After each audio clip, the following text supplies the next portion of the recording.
차를 그렇게 수리를 어렵게 하고 차를 받았는데 차 공기압이 한 80? 100이 안 되게 돌아왔어요. 제가 지난번에 사고 영상을 올렸었는데요. 일단은 혼자 단독으로 난 사고였고요. 그 주차장에 있는 기둥에 이렇게 이제 박으면서 들어갔던 사고였거든요. 앞문부터 여기 뒤까지 다 갉아먹었었습니다. 멀쩡하게 다시 돌아왔습니다.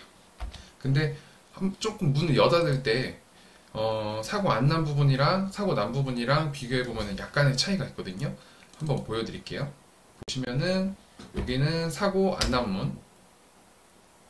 자, 뭐 부드럽게 닫히죠. 열릴 때도 부드럽게 열리고. 그리고 이번에는 사고 나고 수리한 문. 자, 한번 보여드릴게요. 자, 한 번에 깔끔하게 안 닫히죠. 물론 뭐 끝까지 밀어야 닫히는 거지만 지금 이렇게 멀리서 문을 밀었을 때는 안 닫힙니다. 이렇게 끝까지 당겨줘야 닫히고 열 때 뭔가 이렇게 둔턱하게 열리는 감이 살짝 있어요. 근데 사실 저 같은 경우에는 수리를 안 하고 타야겠다는 생각도 있었기 때문에 뭐 지금 수리 상태에 대해서 상당히 만족합니다. 자, 이렇게 제가 수리 받은 거는 결론적으로 자부담 20만 원이 들었고요. 나머지는 이제 보험 처리가 됐습니다. 그리고 뭐 요 20만 원 같은 경우에도 업체에서 좀 견적으로 이슈가 있었어서 서비스로 받은 부분이 좀 컸고요. 전에 한번 제가 사이드 미러를 다 혼자 부신 적이 있었거든요. 단독 사고로. 근데 그때 총 들어간 비용이 한 45만 원 정도였어요. 근데 보험이라는 게 각 보험사나 상황마다 금액이 다를 수 있으니까 보험 처리하는 게 유리할 수도 있고 자비 부담으로 처리하는 게 유리할 수도 있는데 제가 이 부분을 보험사로 통화해서 상담을 해봤었거든요. 근데 앞으로 할인은 못 받는다. 그리고 뭐 할증에 붙을 수 있다. 이런 부분을 얘기를 들어서 그래 날 위해서 하는 상담이겠지 생각하고 자부담 처리를 했는데 결과적으로 보니까 보험 처리를 하는 게 더 이득이었더라고요. 왜냐면 제가 만약에 단독으로 자차로 이제 그 자비 수리 부담액이 뭐 100만 원이 안 되는 금액이거나 뭐 100만 원이 살짝 뭐 윗도는 선이면은 그게 뭐 할증이 되고 이런 게 아니라 추가적인 할인을 못 받는 거더라고요. 그래서 그 할인율이 2%예요. 제가 지금 보험료가 45만 원 정도 되거든요. 여기서 2% 9,000원이에요. 이 9,000원을 3년 동안 못 받는데요. 9,000원 할인을 3년 동안 못 받으면 27,000원. 27,000원을 할인하기 위해서 제가 전에 그러면은 비교하자면은 45만 원을 낸 거예요.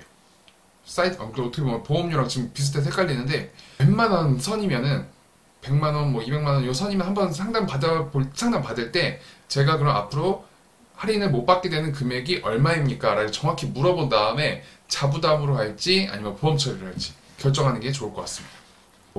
지금 전체 금액이 안 나와 있는데 이번에 결제한 게 50만 원이 조금 안 되는 금액이었었어요. 이 보험에 대해서도 조금 저렴하고 가성비 있게 보증받는 부분에 대해서 그걸 낮추고 금액을 낮출 필요는 없지만 이 부분도 한번 제가 다이렉트로 하는 게 좋을지 이런 부분에 대한 설명도 한번 추가적으로 나중에 영상 준비를 한번 하겠습니다. 어쨌든 단독 사고라서 뭐 이제 접촉 사고에 비해서는 크게 뭐 스트레스를 받고 그런 건 아니지만 아까운 돈이니까요. 차가 뭐 새로 업그레이드 되는 것도 아니고 그냥 다시 원래 없었던 일처럼 해야 되는 거니까 조금 뭐 아쉬운 마음이 크긴 한데 저희 동네 주변에 카센터들이 많이 있거든요. 그래서 차 사고가 나고 1차적으로 이 차량 사진을 가지고서 왜냐면 차를 가져가면은 안 맡기고 또 돌아가는 게 좀 미안한 마음도 들고 그러니까요. 차 사진을 들고 가서 각 카센터에 가서 이 정도 사고가 났는데 이게 견적이 얼마나 나올까요? 문의를 했었습니다. 자, 다시 한번 볼까요? 이 정도 사고가 났는데 얼마나 이게 금액이 들게 될까요? 라고 물어봤는데 일단 TV에 나오고 유명한 데도 근처에 있어서 한번 가봤어요. 근데 거기에서는 요거는 수리할 수 없다 결론을 받았고 또 다른 데 가니까 이거는 문을 무조건 바꿔야 된다. 비용은 무조건 100만 원 이상이 들고 그리고 수리 기간은 일주일 이상 걸린다. 이렇게 그 두 가지가 일단은 뭐 나머지도 보긴 했는데 그 두 가지가 가장 이제 비교해 볼 만한 상황 업체들이었어요. 그렇게 비교하고 그러니까 카페에도 올렸어요. 그 해당 차에 카페에 들어가면은 또 많은 분들이 같은 차를 타니까 견적 받기가 좀 더 이런 대략적인 견적을 예상하기가 좋겠죠. 카페에도 올리고 했는데 다들 100만 원 이상이었어요. 그 다음에 이런 차 수리하는 어플이 있거든요. 그 어플에 지금 제 견적을 올리고 그 다음에 견적을 받았습니다. 업체들 측에서 어플을 올렸더니 70만원, 80만원 대부분 그 정도가 나오더라고요. 보험 없이 자부담으로 차를 이제 이 세부적인 사진까지 찍어서 추가 사진도 찍어서 보내고서 이 정도면 돼 견적이 70만원 나오는 게 맞을까요? 했는데 나온다고 하더라고요. 그래서 좋다. 그리고 차 수리도 3일이면 끝난다. 완벽하더라고요. 그래서 차를 보냈죠.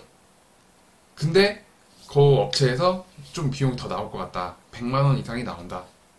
기간이 좀 더 걸릴 수도 있다. 이렇게 되더라고요. 그래서 이럴 거면 동네에 맡기는 게 차라리 나았겠는데 싶어서 그럼 다시 차를 받겠습니다 라고 했는데 차를 다시 받으려면 또 탁송비를 또 내야 되더라고요. 그리고 기간도 어쨌든 하루 이틀 더 까먹게 되고 그런 부분이 있었는데 근데 그 과정에서 실갱이가 있었던 부분이 있는데 제 잘못이 커요. 제가 꼼꼼히 알아보고 왜 싼지도 알아보고 더 잘 봤어야 되는데 제가 그리고 뭐 실질적으로 진짜 그분들 말씀도 맞는 게 사진이나 영상 보고는 확실히 할 수는 없는 거니까 제가 그거를 꼼꼼히 봤어야 되는데 그런 놓쳤던 부분이 많아서 좀 뭐 죄송한 마음이 컸습니다. 탁송비랑 시간이랑 더 어차피 똑같을 것 같아서 그냥 그 해당 업체 최초에 차량 맡겼던 업체에 맡겼고요.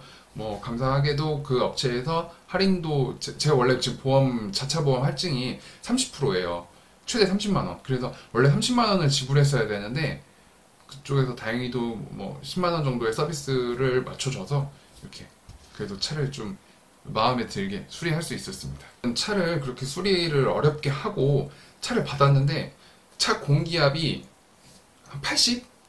100이 안 되게 돌아왔어요. 제가 처음 진짜 차를 운전하면서 본 공기압 중에 처음으로 보는 공기압이었고요. 이게 차가 오는데 거의 기울어서 이렇게 RPM이 막 우웅 하면서 오더라고요. 전 그렇게 운전하지 않는데 RPM을 어쨌든 많이 쓴 것 같고요. 그렇게 차가 보니까 못이 박혀 있더라고요. 근데 그 이제 기사님은 최초에 차가 이렇게 바람이 빠져서 왔다. 그리고 뭐 보낸 업체에서는 아니다. 우리는 정상적으로 보냈는데 기사님이 가면서 못을 밟았나 보다. 뭐 이렇게 해서 그걸 또 쫓아가서 뭐 누가 맞지 이러다 보면은 한도 끝도 없겠더라고요. 뭐 결론적으로 보면 제가 낸 사고는 아니지만 어쨌든 뭐 저도 영향이 없다고는 할 수는 없으니까요. 여러분들도 운전하실 때 조심조심해서 운전하시면 후회할 일이 없을 것 같습니다. 자, 이번 영상도 봐주셔서 감사합니다. 어쨌든 제 결론은 보험 처리를 하는 게 좋다는 거. 비싼 보험 들었으면은 가급적이면 보험을 쓰는 게 좋다는 거. 그리고 보험사에서 상담하는 내용에 대해서 맹신하면 안 되겠다는 걸 알았어요. 그러니까 어쨌든 보험사에서는 보험사에서 비용을 지불하게 되면 그만큼 보험사에 손해 보겠죠. 보험을 안 써야 보험사에서도 좋겠죠. 그런 부분을 생각해 보시고 사고 처리를 했을 때 대략적으로 얼마의 금액을 뭐 이렇게 이제 지불하게 되는지 손해 보게 되는지 이 부분 계산해 보시고 그리고 제가 요거를 이번 사고 처리하면서 알게 됐는데 보험 처리를 해서 이제 사고 처리를 진행하더라도 나중에 견적을 받으면서 견적이라고 해야 되나요? 갱신할 때 이제 그 비용 받으면서 이거를 보험 처리할지 아니면 그냥 자부담으로 처리할지 그걸 또 다시 한번 정할 수 있다고 해요. 그러니까 뭐 웬만한 선에서는 보험 처리를 하는 걸 추천드립니다. 제가 잘 모르고 그때 사이드 미러를 제 돈 내고 고친 적이 있어서 혹시나 저처럼 후회하시는 분이 있을까봐 한번 추가적으로 말씀 한번 더 드렸습니다. 감사합니다.